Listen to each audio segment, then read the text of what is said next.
এবং আমার স্বামীকে নৃশংসভাবে, আমি সেটা তার প্রত্যক্ষদর্শী সুকান্ত মণ্ডল এবং প্রদীপ মণ্ডল দুজনকে খুব নৃশংসভাবে কুপিয়ে কুপিয়ে জলের মধ্যে চুবিয়ে এবং আমার স্বামীর চোখের মধ্যে গুলি করেছিল এবং সারা শরীরে প্রচুর কুপিয়ে কুপিয়ে তাকে খণ্ড করা হয়েছিল এবং সম্পূর্ণরূপে প্রশাসনের সক্রিয় ভূমিকাতে প্রকাশ্য দিবালোকে খুন করা হয়েছিল। সরকার এই উপরে ভেবেছিলাম নিশ্চয়ই বিচার দেবে প্রশাসনের সামনে এবং প্রশাসন দাঁড়িয়ে থেকে খুন করা হয়েছিল। তাই আমরা বিগত 6 বছর ধরে লোয়ার কোর্ট, জজ কোর্ট এইভাবে অবশেষে সিআইডি হাতে নেয়। তারপরে সিআইডি 2023 সালে হাইকোর্টে যখন চার্জশিট জমা দেয় তখন মূল অভিযুক্ত শেখ শাহজাহানের নামটা বাদ দিয়ে চার্জশিট জমা দেওয়া হয়।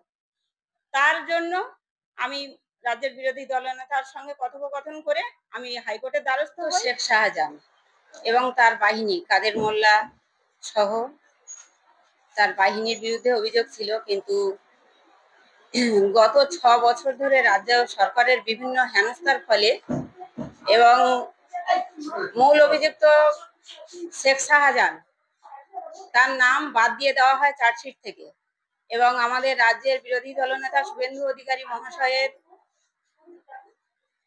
তত্ত্বাবধানে আমি পুনরায় হাইকোর্টের উপর দ্বারস্থ হই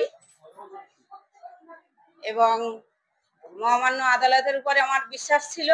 আজ সত্যের জয় হয়েছে।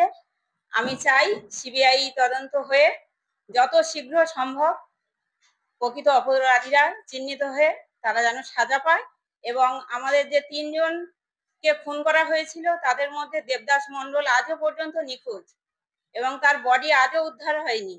আমি চাই তার যেন অন্তত বডিটা উদ্ধার হয় এবং সঠিক তদন্ত হয় এবং শাহজাহান সহ ওর বাহিনী প্রত্যেকের যেন দৃষ্টান্তমূলক শাস্তি হয়। আমাদের স্বামীদেরকে আমার চোখের সামনে যেভাবে নৃশংসভাবে প্রদীপ মণ্ডল, সুকান্ত মণ্ডলকে খুন করা হয়েছিল এবং দেবদাস মণ্ডলকে কাদের মোল্লা এবং শাহজাহান তুলে নিয়ে যায়, আজও পর্যন্ত তার বডি 6 বছরে খুঁজে পাওয়া যায়নি।